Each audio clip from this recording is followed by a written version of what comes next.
वालेकुम everyone. Part 3 of CV and resume. Last week हमने बात की थी कि बेसिक्स ऑफ सीवी पे, फिर हमने बात की कि क्या चीज़ें आपने करनी हैं, किन चीज़ों को आपने ध्यान में रखना है। इस वीडियो में हम बात करेंगे किन चीज़ों से आपने बचना है, उनको नहीं करना, don'ts of CV and resume. Again बहुत सारे हैं, वो आपको ब्लॉग आर्टिकल में मिल चुके होंगे, आपने हो सकता है ब्लॉग आर्टिकल अब तक पढ़ लिया हो, उसका लिंक इस वीडियो के नीचे मौजूद है। जिन कुछ डोंट्स पे मैं इंपॉर्टेंट डोंट्स पे बात करना चाहूँगा इस वीडियो में, उनमें से जो पहला है वो ये है कि आप ऑब्जेक्टिव स्टेटमेंट काइंडली ना ऐड करें। एज ए यंग ग्रेजुएट, अगर आप लोग as a young graduate apply करने जा रहे हैं जॉब पे, ऑब्जेक्टिव स्टेटमेंट ऐड करने का कोई पर्पज़ नहीं बनता। उसकी एक बेसिक कॉमन रीज़न ये है कि नॉर्मली देखने में जो है वो 98% of the time copy paste objective statement होता है कि I want to work for you, I want to work for the betterment of your company and I want to seriously join your mission and all that. जब आप CV जमा करवा रहे हैं interviewer को, जब आप सीवी जमा करवा रहे हैं किसी कंपनी में, सीवी का जमा करवा देना मोर देन इनफ है आपकी सीरियसनेस शो करने के लिए कि आप उस कंपनी के लिए काम करना चाह रहे हैं, आप उसमें इंटरेस्टेड हैं, वो आपका पैशन है एंड ऑल दैट।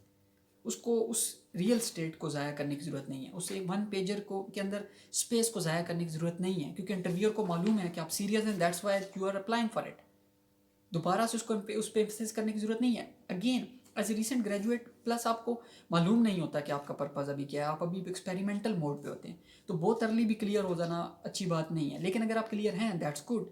वो आप इंटरव्यू में प्रूव कर सकते हैं, वो आप अपनी प्रोफाइल, सोशल मीडिया प्रोफाइल्स के थ्रू प्रूव कर सकते हैं, वो आप अपने डाटा के थ्रू प्रूव कर सकते हैं, ना कि ऑब्जेक्टिव स्टेटमेंट, क्योंकि most of the time it will fire back.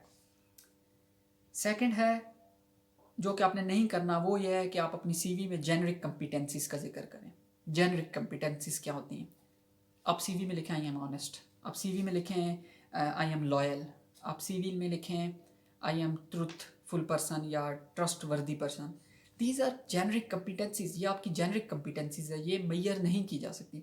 Interviewer इसको मैयर नहीं कर पाएगा कि आप लॉयल हैं, आप ट्रस्ट वर्दी हैं, अनटिल एंड अनलेस आप उस बंदे के लिए, उस एम्प्लॉयर के लिए काम करें। जब तक आप काम करेंगे आपकी प्लस सबसे इसके लिए जो एक मेजर लॉजिक अगर मैं दूँ तो वो ये है कि वो बताने का कोई मकसद बनता इसलिए भी नहीं है क्योंकि आपने अपने वर्क एक्सपीरियंस के थ्रू, अपने वर्क एथिक्स के थ्रू बताया उसको उस पेज पे कि you are trustworthy because you are serious about your career, you are a loyal person because you are showing loyalty with yourself, and you are responsible person because you are taking responsibility of your career through this particular CV by applying this. So these are the things you must take care of. एक और चीज़ है again, past, अगर आप ये उन लोगों के लिए जो करियर चेंज करें या सीनियर पोस्ट पे और अब अगली जॉब के लिए अप्लाई करें, अपने पास्ट एम्प्लॉयर के कॉन्फिडेंशियल इन्फॉर्मेशन को शेयर मत करें, कॉन्फिडेंशियल डाटा को शेयर ना करें। अगर आप पास्ट जॉब के बारे में कुछ बताना चाह रहे हैं कि आपने वहाँ पे क्या अचीव किया था, तो पहले कंफर्म करें कि क्या वो डाटा शेयर करना कर सकते हैं कि नहीं, आपके पास परमिशन है कि नहीं वो डाटा शेयर करने की सीवी पे। अगर नहीं है तो काइंडली वो शेयर ना करें, क्योंकि इट्स टोटली अनएथिकल। और प्लस आपके आने वाले जो एम्प्लॉयर है जिसके पास आपकी सीवी जाएगी, उसका ट्रस्ट भी शेक हो सकता है वो इन्फॉर्मेशन देख, क्योंकि अगर आप पास्ट एम्प्लॉयर की कॉन्फिडेंशियल इन्फॉर्मेशन शेयर कर रहे हैं तो कोई दो राय नहीं कि आप करंट एम्प्लॉयर की भी confidential information later on share करेंगे। एक और चीज़ आपने देखनी है वो ये है कि, और this is the key point, keyest point I will say, वो ये है कि don't overestimate the attention you will get. Don't overestimate. आप ये मत सोचें कि आपकी सीवी को लोग 3, 5, 10 मिनट तक पढ़ेंगे। This is not going to happen. Research के मुताबिक आपकी सीवी को लेस दैन 7 सेकेंड्स मिलेंगे। लेस दैन 7 सेकेंड्स में आपकी सीवी या रेज्यूमे को, कि उस 1 पेजर को, 2 पेजर को स्कैन किया जाएगा। Now it's your skill, it's your art, it's your mastery, it's your excellence कि आप उसको इस तरीके से डिज़ाइन करें कि वो स्कैनेबल हो, वो बुलेट्स में हो, वो जहाँ हाईलाइट की ज़रूरत है वहाँ हाईलाइट किया गया हो फ़ॉन्ट को, फ़ॉन्ट इतना ईजी टू रीड हो, पेपर क्वालिटी इतनी अच्छी हो जिस पर प्रिंट किया हो कि वो 7 सेकेंड के अंदर अंदर उसको स्कैन किया जा सके। अगर आप ये सोच रहे हैं कि कोई आपकी सीवी के ऊपर लिखी हुई डिटेल्स पढ़ेगा, तो ये नहीं होने लगा, क्योंकि इतना टाइम एम्प्लॉयर के पास नहीं है। उसके पास 200, 300, 500 हो सकता है, इससे भी ज़्यादा सीवीज मौजूद हो। तो काइंडली अटेंशन स्पैन को यूज़ करने के लिए आप 7 सेकेंड के अंदर अंदर स्कैनेबल सीवीज तैयार करें।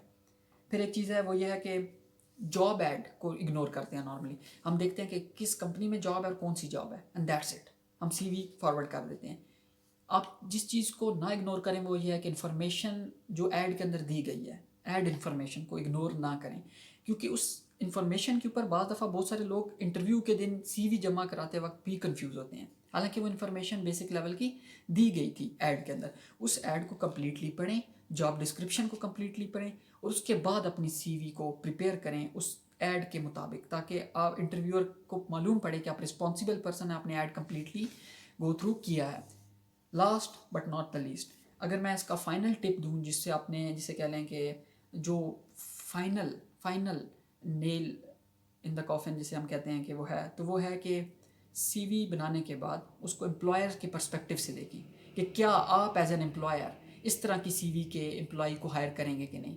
کہ سپوز کرتے ہیں کہ میں نے اپنی سی وی کریٹ کی ہے، اور اس کے بعد جب وہ سی وی کمپلیٹ ہو گئی ہے تو میں اس کو دیکھوں کہ کل کلاں کو اس طرح کی سی وی کوئی مجھے سبمٹ کرے تو کیا میں اس کو ہائر کروں گا کہ نہیں. This is the crucial way of saying thing from under people's view. آپ جسے کہتے ہیں کہ standing in someone else's shoes, تو آپ امپلائر کے پرسپیکٹیو کے ساتھ اپنی سی وی کو دیکھیں، نہ کہ اپنے پرسپیکٹیو کے ساتھ، کیونکہ at the end of the day only purpose your C V have is to secure the interview not the job. تو انٹرویو سکیور کرنے کے لیے آپ کو انٹرویور کے پرسپیکٹیو سے، امپلائر کے پرسپیکٹیو سے دیکھنا ہے. Thank you for watching notes and career season 2.